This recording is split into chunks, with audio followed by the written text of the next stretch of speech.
And today we're reacting to where are OF millionaires today. If I'm a OF millionaire, if I'm a girl that runs up $1 million in a few months on OF, I'll probably do my thing for a year and get loose. Cause it's like, now what? For what? Just keep going? Maybe my mind would be different. I have a very like, I need more kind of mindset. So maybe that's what they are on. Who knows? Let's get into it though. Let's go. At 12:01 a.m. on her 18th birthday, she posts her OnlyFans link, and within hours, she's made $1 million. I heard she was capped out though. OnlyFans is an innovation we've never seen before in the sex trade, taking a movement meant to empower women's rights and twisting it to enrich the few at the top, all at the expense of society as a whole, which we'd later talk to Chris Williamson about. OnlyFans almost certainly takes advantage of the loneliness that we're seeing in young men at the moment, but it also is just an outgrowth. It's just another wing on the side of the sort of pornification, identification world. And now they're turning the most sick thing possible into a marketing strategy. Y'all already know what the f going on. We just broke the link record with the youngest link of the century. $1 million in a couple hours. I'm still the youngest one doing it for. This is Lil Tay, real name Claire Aline Keyhope, and this is the result of a plan set in motion when she was just— What type of shirt? This is crazy. Insane. Corn star in training. when she was just 11 years old. Viral child star Lil Tay just turned 18 and within hours launched an OnlyFans account claiming to have broken records. So is this something that you had been planning on, like waiting until you turned 18? They interviewed Shorty on some type of news network? Doing too much. To be able to do it. Why would y'all put this online? This is silly. Why would y'all put this online for young children or young people to perceive in a different way than what y'all, because y'all not on here bashing Shorty. Yeah, like it's an idea. I've actually been like planning this since like 2018, so. Born 2007, Lil Tay was planning on doing OnlyFans well before she should have even been allowed on social media. Thank you to all my supporters who have pre-ordered since 2018 or whenever you did. OnlyFans had only existed for a couple of years back then, but has now grown to be valued at over $8 billion US. See, the platform has amassed over 4 million creators, but the average creator makes just $180 US per month, while the top 10% take over 70% of the earnings and the top 1% take over 30%, with Lil Tay placing in the top 0.0001% of creators earning over $3 million after just 3 hours. Already, like I'm literally #1 on OF. I'm the youngest and I'm on top, as always. But the truth of why she's doing this is far more twisted, because while the insane amounts of money Lil Tay is earning would be a good explanation, Lil Tay's past not only calls her free will into question, but also who that money even goes to in the first place. 2018, a 9-year-old girl appears on Instagram calling herself the youngest flexer of the century. She speaks in a contrived hood accent, and her Instagram is all what— That was one thing too. She went and just kind of took that little, I don't want to say took that swag, but just, what do they call it these days on the internet? She over here, I don't want to say, she's acting ghetto, right? Or acting hood, or, you know, trying to have some type of black culture, you know what I'm saying? A certain part of black culture and using that to her monetary gain. And as a, and during this time period, right? And she's a little Asian girl. Oh, look at this cute little Asian girl acting for flexing money. You know, it was funny and is laughing now, but now she's older and she's using that same gimmick with now putting the OF on her. She's like, I'm gonna keep this branding and I'm gonna do this OF shit. Which I think we found out she was capped out. Like she wasn't even really making that money on lots of cash and luxury cars. She gains 1.2 million followers. You a sick bastard though. To know Lil Tay from this time period, see her turn, like, see her turn 18 and buy. Come on. Was in 2 weeks. My toilet costs more than your rent. I'm only 9 years old. This Lil Tay, and I'm richer than all y'all broke. Jigglypuff looking at mama, cause she had thought. Wait, who is Lil Tay? Whoa, I don't remember that one. Wait, Lil no. Tay is a 9-year-old girl who is famous now on the internet for talking shit and showing all the money she has and all the things she buys. If you don't know about Lil Tay? No. This is the death of society. At first we laughed, it's just absurd, a kid flexing Lamborghinis and dissing people in a fake accent, but the laughter didn't last. A 9-year-old doesn't invent these lines or build this character or monetize themselves. Then a leaked video surfaces. Her 16-year-old brother Jason is directing her, not encouraging but coaching. Lil Tay be popping on YouTube right now. No. Redo. You need to be like more ignorant. Wow. You have to be like, ooh, Lil Tay out here. Jason was obsessed with going viral in the late 2010s. This the nigga behind this shit. I didn't get this part of the origin story. He figured shock was the fastest way to fame, and it would hit harder coming from a kid rather than him. So he chose his younger sister, which would set off years of manipulation and exploitation. Wow. Even her own parents were cashing in, pushing her to do whatever made the most money as fast as possible. And what about those homes she claims to own? GMA talked to Mom Angie's former boss at a Vancouver real estate firm, who told us Lil Tay filmed using his car and some of his properties for sale, all without his approval. I didn't shoot in anyone else's house. You didn't shoot in it. Why did this little girl? Oh my god! Why do they have this little girl on ABC News, bro? Answering questions.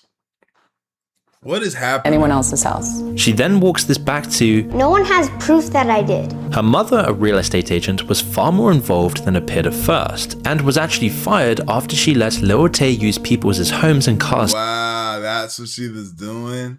That's fucking crazy. To film. David Yang was Angela Tian's boss.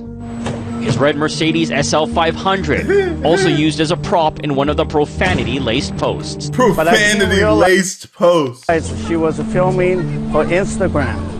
If I had known, this would have been happened. This exploitation of a child was only headed in one direction. Just stop recording my videos. I have a dream. I'm trying to make my mom proud. And even before OnlyFans, commentators were seeing exactly where Lil Tay's trajectory would take her. These images will live on and follow you for the rest of your life. Is a 9-year-old really capable of making this kind of decision? This is some question you ask a girl on her way into porn, not a 9-year-old with a foul mouth. But then that's kind of what I'm saying. Like, I'm also looking at it like she's cursing online. Like, are we saying this is gonna stop her from doing anything? Like you said, that's a different type of question for a different scenario. Not this one. One day, maybe at that time in life it looked like that, right? Maybe at that time in life it was like, hey, somebody's got to get a hold of her and tell her she's doing. You would have thought Shorty was out here serving or something.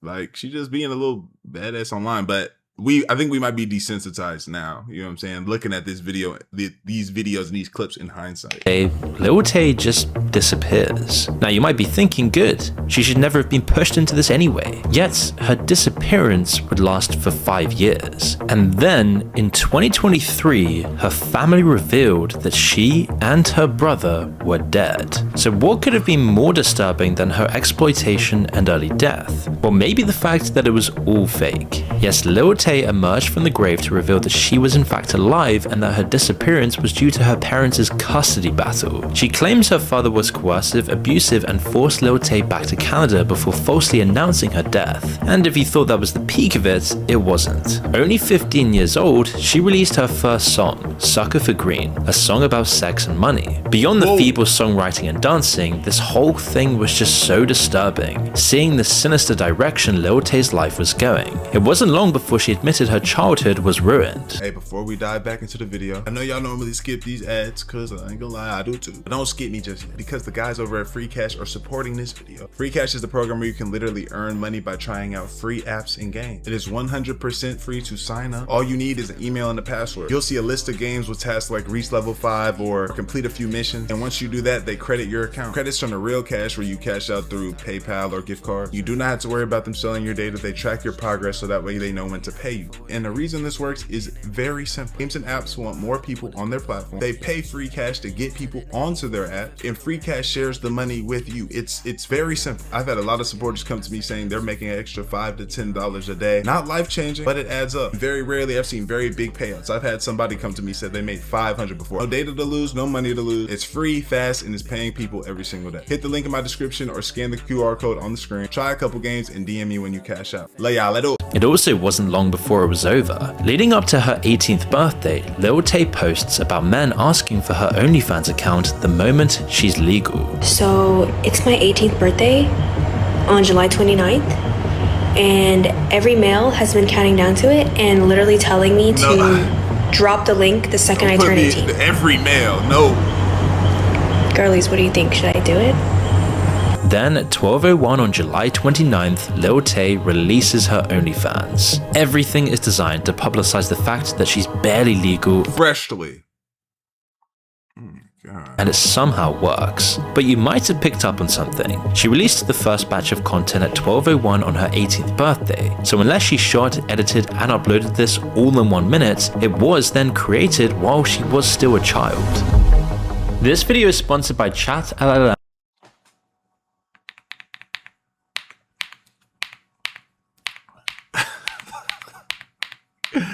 First time underage content has found its way onto OnlyFans. There's been a whole slew of this stuff on OnlyFans in the past, but this is where Lil Tay's story. It's like this. The reason why this don't matter to me, the time thing from 12:01, and then this was recorded at yesterday or whatever, is the fact that Shorty is 18, gang. It don't matter. She 18. She turned 18 today. She might as well still be. You feel me? She might as well still be. That shit weird. Anybody that's like, oh, she was, but hey, bro, she was only like jump on her because she was 17 1 minute ago. She was 17 1 minute ago. No. Bro, she 18 now, she was 17 1 minute ago, now it's free game. Like, hey, bro, whatever the law say, but no. It gets even weirder, as she goes on to claim that OnlyFans is a way of life, an alternative to college. In many respects, OnlyFans didn't actually plan for this to even happen. It just builds the cleanest payment system we've ever had for it. It takes the world's oldest trade and plugs it straight into the modern attention economy, where everyone competes, everything escalates, and whatever gets the strongest reaction gets rewarded. And for the young men fueling demand, it's the feeling of being wanted by purchasing a micro-relationship, a feeling that someone is responding to you. So we spoke to Chris Williamson, the host of the Modern Wisdom podcast, known for talking to psychologists, researchers, and cultural critics about what's happening to dating, loneliness, and meaning in modern life. So we asked him if OnlyFans is linked to the loneliness epidemic. OnlyFans almost certainly takes advantage of the loneliness that we're seeing in young men at the moment, but it also is just an outgrowth. It's just another wing on the side of the sort of pornification, identification world. Maybe it does help men to feel less lonely, or maybe it causes them to steep in their own neurosis and ruminating thoughts and spend all of their time in the house. I don't know. It could be either of those two things. And ultimately, we need to work out what's the net impact of this. Is this going to make them all sexually dysfunctional? Is it all going to give them OCD or performative autism or ADHD or whatever? Is it going to make them totally incapable of social interaction? Or is it going to have a negligible effect? We don't know. Like, this is what happens when you release a new technology. And I don't know, I am pretty concerned, you know? I am quite concerned about what the future of young kids growing up with. I mean, it shows you everything that you need to know that Steve Jobs' kids didn't have iPads. Yeah. The people that create these technologies don't permit their children to use them. Like how the McDonald's CEO don't eat the food. And yet, many users of these technologies do. I can't make the prediction, and this is why it's scary. The uncertainty is what's scary. If we knew the impact that this had, we'd be able to start adjusting stuff. We'd be able to control usage time, or we'd be able to, it would come with a health warning. And then he points us to a common moral defense people use to justify the entire industry. You know, it's kind of like the drug dealer argument. If they don't get it from me, they're going to get it from someone else. Yeah. You know, if one OnlyFans creator doesn't create her OnlyFans, it's not like a million others. And if it's not that, it's admireme.vip. And if it's not that, it's, you know, the way that these competitions work is that if there's a gap in the market, someone's going to fill it. Yeah. So I would guess that mindset right there. I feel like I mentioned it recently in another video. I forgot what it was about, but it's like that's when we kind of gotta put the accountability and responsibility back on these lonely men or these people, because yeah, that's unfortunate. Like you might feel lonely or whatever it is, but I know you've also heard, hey, this is the effects of this. Hey, this is why you shouldn't do this. I know it's for some people, they're addicted to that. This is why you should not. This is why you should move like this. This is why you should go out and approach these people and talk to these people. It's like there's as many resources as there are to make yourself better. You know, there are also many places for you to get the bad that you're doing. And that sense and knowing that that's not going to go away, essentially, you gonna have to find it in your brain to say, hey, I'm going to work on the things to not be beating my shit every day, multiple times a day, whatever a porn addiction looks like. So it's like, I don't know, for certain things like this, like corn, because corn is not a mind-altering drug, right? I got a little bit more sympathy for, you know, fiends, because it's like, damn, whatever happened in your life, you done got on this and it's so hard to kick it. Your like body's having withdrawals, but like a nigga beating this shit, doesn't get that much sympathy. Like that can't stop beating this shit, don't get that much sympathy for me. That might sound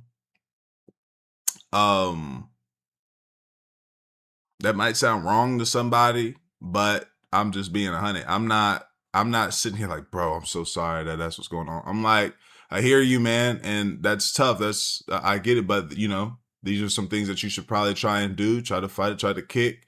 You know what I'm saying? And do whatever it is that you need to do. I know it's an addiction in your brain, and it's hard to fight addictions, but you got to.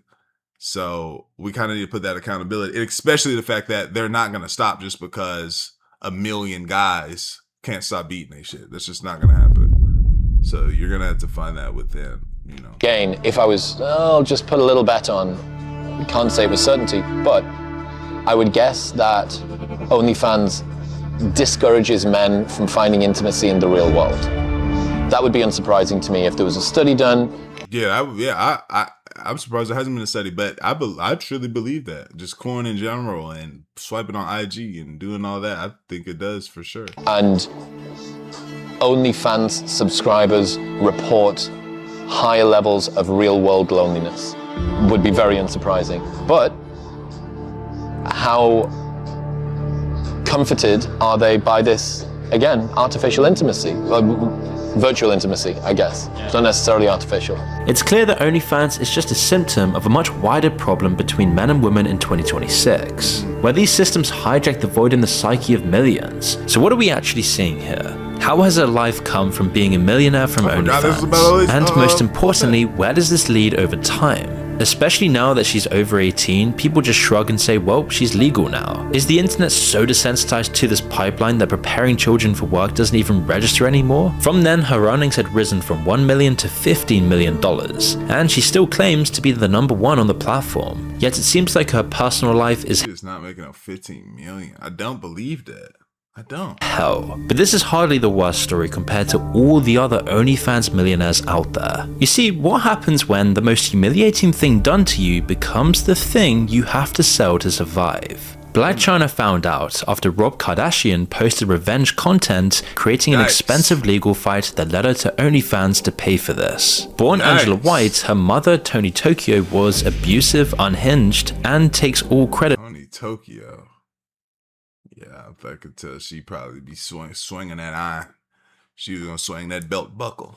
She looked like one of them black moms in one of them old black movies that really swing that thing, be slapping and be disrespectful. You know what I'm saying? Yelling and screaming. For her daughter's successes, literally taking any opportunity to demean her own daughter publicly. She's rotten, spoiled, always been, and lied. Period. Angela White was forced to sell herself to survive and to support her parents from a young age. She worked as a stripper from the age of 18 while at university to support herself and both her parents financially. I continued to dance, to support myself, my mom, and my family and whatnot. Here she met a man called Blac Chyna. She liked the name and took it for her own alter ego, a character she built around herself, one she could sell to survive while preserving Angela White. Blac Chyna's the brand. Is that where the persona of Blac Chyna was created? Was in that absolutely. era? Okay. Yeah, in the strip club. She danced at the King of Diamonds, a celebrity strip club circuit where one of those celebrities took a shine to her. Drake's turned her into a category. Then the industry started hiring her. But she wasn't talent, she was just purely sex appeal, and soon another artist would discover her. Blac Chyna spoke publicly in an interview about how rapper Tyga came out to Miami to the strip club she worked at specifically to meet her. Yeah, so Drake put me in a song. Tyga is a freak boy, bro. He's showing us through and through. He's a freak boy. It's called Miss Me, which then He said, I Tyga came to this, I gotta see Blac Chyna. Like, that's who I came to see. discovered me. Well, not discovered me, but he came to come and meet me and meet Chyna. But this didn't lead to more work. So then from there, after that, I got pregnant, and then I moved to LA. This would put her on the road to OnlyFans, and it was then that she started to enhance her body. Cosmetic surgeries that reflected modern society's appetite for excess, including 4 breast enlargement surgeries, lip fillers, Botox, and silicone injections in her bum. Tyga then quickly moved on to the next woman. And then he started talking to Kylie at the time, which was I think she was 16 or something. Yeah. But we knew that though. We was engaged and stuff. So that's kind of what ended it. Now, she's a single mother with the father embedded in a Damn, little bruh. Your daddy a freak boy weirdo. powerful family that considers her a threat. Everyone knows the history that Blac Chyna and the Kardashian sisters do not get along. But one didn't. You see, Rob took a liking to Blac Chyna and began messaging her. Robert, he was hitting me up on Instagram all the time. It wouldn't take long before she was sucked into the Kardashian orbit again. Their relationship didn't last very long. She alleges that he beat her and his sister got their show cancelled. They then split up, and Rob publishes revenge content of her online. So now she was fighting multiple legal cases. A court showdown between Blac Chyna and the members Why would he do that? of the Kardashian family is taking place years after the reality star filed a lawsuit against Kris Jenner and her daughters. And here's the craziest part. When Rob leaked the photos, fighting back required money that she just didn't have. So she had to start an OnlyFans. The very thing used to degrade her became the thing she had to sell. It was something that I didn't want to do at first. But at the time I had so many lawsuits and so many things that I was dealing with. I'm like, She had to. She had to. But I'm just trying to see it from different angles. Some people feel like they had to start selling dope. I felt like I had to start doing YouTube. It's the only thing I had left. So maybe that's where the road pointed to. That's the only way the road pointed to was here. Like, I gotta figure out how can I like continue to have like my house, take care of my kids, do everything I need to do. So that's why I started the OnlyFans. And almost to her detriment, it was a huge success. She went stratospheric and became one of the platform's top Bella Thorne and Cardi B. Most right now. Content creators, as headlines emerged about her earning $20 million a month. But it was just another degrading chapter in her book of her own exploitation. It's a dead end. All that stuff is a dead end. Yeah, the money's great, but do I really want to like live my life like this? Right. And the answer is no. Right. Unlike Lil Tay, Blac Chyna doesn't want other women to get stuck into a lifestyle that she was trapped in. I had to take a step back and think about like, okay, for example, if I'm doing OnlyFans and people are seeing that I'm making so much money, that's going to influence them to want to go and do OnlyFans. She couldn't do it anymore. She then became a born-again Christian and was baptized. And without warning, she deactivated her OnlyFans. December, I quit OnlyFans. Like, I started feeling a conviction. It's like one of those things I did what I needed to do at that moment. Shout out Blac Chyna, man. I didn't know this was what was going on. But she was getting money. So it probably just set her up a certain way. Maybe she made some investments.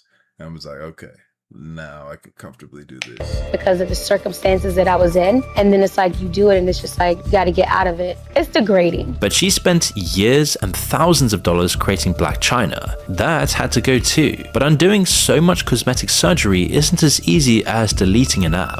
With surgery, I took out the fillers, my lip fillers, cheek fillers, chin fillers, this filler. Got my breasts reduced. One of the best decisions I could have done in a very long time. Also, I got the reduction in my butt. But what about the guys spending the money and influencing these women to get to this point in the first place? People that are outliers in one area are outliers in other areas. If you're non-typical with your drive, or your desire to prove yourself to the world, or your need for validation, or your capitalism, or your ruthlessness, or your work ethic, you might be non-typical when it comes to your sex as well. When you can afford anything, what is left for you to want? It's something that you can't get.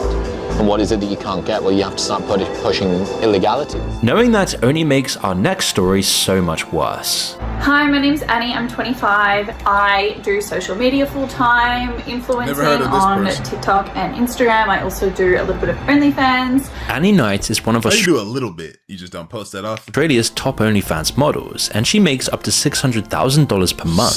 This is an insane sum of money, and probably more and less work than the career she originally wanted for herself. She discovered OnlyFans during lockdown. I started posting TikToks, and then I realized how fun it was, and I was getting views, and I was like, oh, this is kind of cool.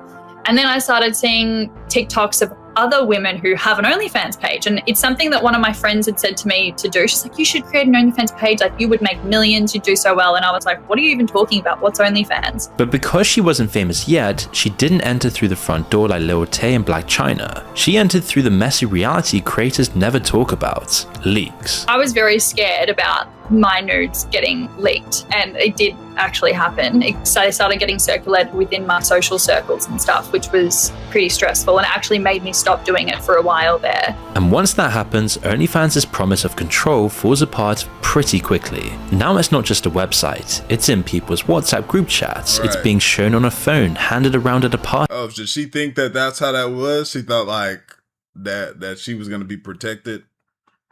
It's everywhere. I was so ashamed. I really went into my shell during that period, and I had a lot of social anxiety.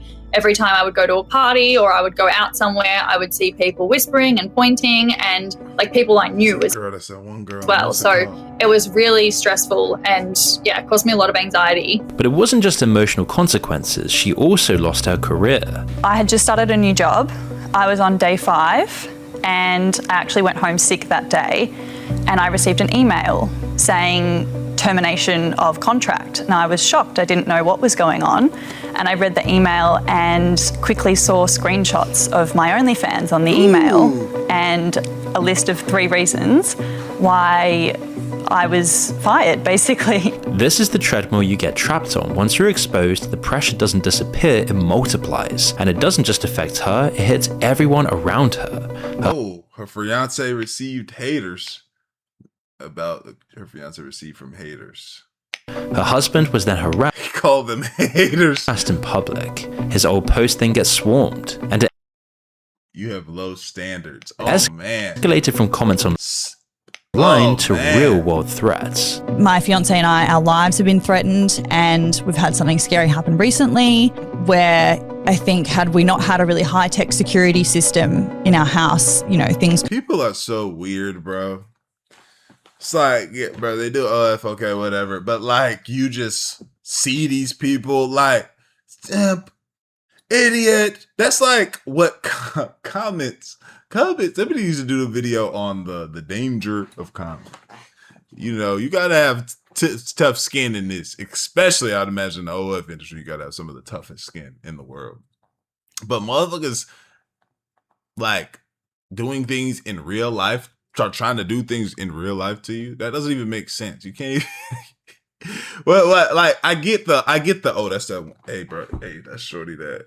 You know, if she's in y'all circle of people or, you know, that area, I understand that happening to you. But people trying to cause and inflict harm upon you and your people, could have gone very bad, and that's scary, and that's the part of it that I think I do regret. And I think it's pretty easy to say that if I'd never worked with Bonnie, that wouldn't have happened. Knight is even personally threatened too.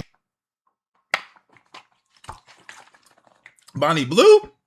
But there's one story that changes the tone of everything. Knight revealed that during a collaboration with a male creator, she was art. The attack only that nigga, he's letting his girl get hit too? Ended as she secretly installed a guard in the next room who heard her screaming for help.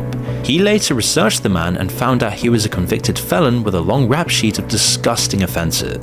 We get down to filming, and straight away he is doing the things that I've told him I don't want to do. Now, I've been in this position, a similar position before at this point, where I was like, okay, enough is enough, and eventually I just pushed him off me and I left. This time was different because I asked him multiple times for him to stop and he didn't. So I was trying to like get him off me, and the more I was like pushing him, the more he kept like pushing me down. This is the bit people ignore when they go on about empowerment. Autonomy doesn't cancel out risks, they just show up in different places. And what's grim is that the stories that travel furthest aren't the warning, but the spectacle. I just got railed by 583 guys in 6 hours. That was her? She oh God, she's done this too? This nigga has a, oh, okay. I see the, okay. I was like, because at first I'm like, what? But someone just having an OnlyFans? But she's doing the weird, again, I'm not going to justify random people trying to cause harm to you and your fiance. But I see, because you're doing the weird shit, so you got the weird people that are also, you got the weird people. How do I say this? You're doing weird things, so it also attracted the weirdos. So now the weirdos are seeing you and they want to do weird things. You've probably heard of these stunts, but what you don't see is what it does to someone's body after the cameras turn off. Knight was actually hospitalized and admitted not knowing that could happen. You're probably wondering how anyone could put themselves through that. Knight's been clear she doesn't plan to do this forever, just enough to lock in her financial future. It was about, $600,000, and now it's been pretty consistently been $450,000 a month. Even at her lowest, she makes an insane amount, but she still admits this is not what happens with most OnlyFans girls. What I see a lot these days is these girls thinking that they're going to create an account and become millionaires overnight. And that is not it. They try and go back to a job and they can't because they've gotten enough coverage or enough media coverage or whatever that, you know, that no one will take them back. So that's something I see a lot that's really sad. These stunts don't go viral in a vacuum. They go viral because there's a paying audience for them. And what's devastating is that paying for OnlyFans doesn't even come with the kind of status the men usually chase. You know, there's no status associated with a guy subscribing to a girl's OnlyFans, because anybody with the price of a cheeseburger per month can do that. Yeah. And what's so bizarre about this is that paying for OnlyFans clearly doesn't even come with the kind of status that men usually chase. The reason that guys like to show off the girls that they're with is that they've been selected in some form, right? There's status associated with that woman selecting that man. Presumably there were many men, or at least not just one, and from all of the men, he was chosen. That's the change. Instead of status through being chosen, OnlyFans offers access through payment, and that access can start to function like a substitute for real dating and real intimacy, especially when people feel more lonely, isolated, and more rejected than ever. And it's all part of a broader trend that we're seeing with artificial intimacy. But the same isn't true of artificial intimacy, because there's an unlimited number of AI girlfriends. That being said, male loneliness is a huge problem. It's one that I care about an awful lot. And if this is able to mitigate that, then I don't necessarily have strong opinions about it, unless it encourages men to not step out into the real world. I think that's the concern that everybody has. And then there's the darkest version. Not the platform rewarding you for going further, but someone who allegedly forces you to. For most of you, Jack Doherty is a YouTuber, but for the women that know him, he's the one that brought them into OnlyFans. I'm not a model girl. You do OnlyFans. She works for my boyfriend. You do OnlyFans. You made me do OnlyFans. You did before I made you. McKinley Richardson thought that she was different. She was actually dating the guy and was clear she didn't want to do OnlyFans. I realized that the way they did make their money was through OnlyFans, and that was something that I knew that I didn't want to do for myself. But allegedly, within 6 months, he'd pushed her into it, controlling her account and the money. Did an event in Houston, and I had a lady say that to me. She's like, I thought OnlyFans eliminated the trafficker, but I'm now understanding that agencies are the traffickers. Richardson describes how at the beginning, Doherty was kind and loving, but allegedly soon became controlling, abusive, and threatening. I remember saying, I'm just gonna myself. Not long after starting it, he allegedly became abusive financially. Even the cut that I get, the small portion of money that I get that's actually mine, you're still cutting into that and using that amount of money when I hardly have anything and you're taking everything from me. Richardson tells a story about like real deal online pimping. That sounds like some online pimping, like for real. Give me that cut, I get a lot of that. Shit, I guess in the real pimping, they probably don't even really get nothing for real. They just like, what do you need? Okay, I send it to you like that. You don't even get no real cut for real. To buy her first ever car with her earnings, but Doherty didn't want her to have that freedom, so he made sure she couldn't drive. I needed to pay my taxes. I wanted to buy a car for myself. That was something that I wasn't ready for. But Jack just didn't want me to buy a car. Like, that was some of our biggest fights. You know, he wanted me to stay home. So Jack. That's weird. And I had a joint bank account. We shared a bank account. He would, you know, take the money from OnlyFans, put it into this joint bank account, and take his cut of money. But when I went into my account, I realized that all my money was gone. I'm trying to think how much it was. I want to say $300,000. And she wasn't the only girl he was managing. His tactics for finding new clients sounded eerily similar to almost pimping. He loves the club. And the whole time he would be in these clubs, it wasn't just for him to have fun, but he was just looking for girls to sign. Doherty himself has outlined how he pivoted to OnlyFans as his YouTube channel declined and the money he was used to disappeared. Everything was like adding up, and I was like, yo, I need to make more money. Like, I need to do something. Then I figured it all out. What'd you do? Started OnlyFans management. That's when you started? Yeah, when I was 18. Doherty was able to leverage his online success to convince women to let him manage their adult content careers, but he has a specific type he targets. You know, I don't want to work with a girl that already has followers. Like, I want to be credited for everything. Like, you know, you get a humble girl at 0 followers. If you know what you're doing, you can make whatever girls you're working with stand out more than during. Oh yeah, this guy is saying way too much. He sound crazy. This is the shit that end up on the files and the documentary and shit. His wedding vows to Richardson, Doherty dropped some surprise conditions for their partnership. One was that all of Richardson's OnlyFans earnings would go to him, but his commodification didn't stop there. When Richardson found out she was pregnant, his reaction terrified her. Oh my gosh, we're gonna start a family YouTube channel and you're going to make so much money when you're pregnant and you have a pregnant belly. You know, the only thing he cared about was money and content, and I knew if we had a child, it would be the same exact thing. I knew that that child would be exploited. I remember looking at him and I was like, Jack, you do not realize if this is happening, I'm done. I'm not doing OnlyFans. I'm not doing that. And she took the only action she felt she could. I couldn't imagine bringing a child into the mix. I know I came to terms with the fact that it wasn't right to have the child, and that's something I live with.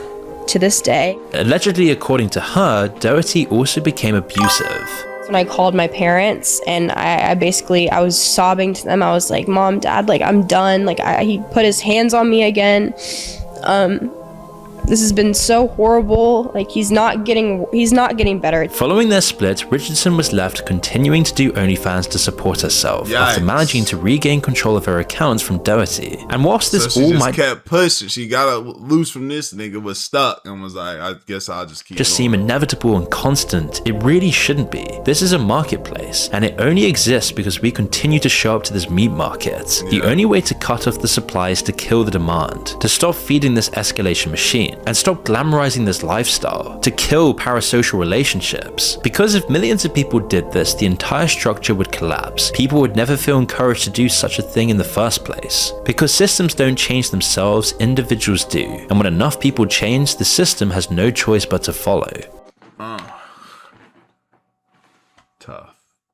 Let me know what y'all think though, man. Like the video, sub up, comment, binge, channel. I love y'all. I appreciate y'all, and I'm grateful for y'all. We are gone. ADD, let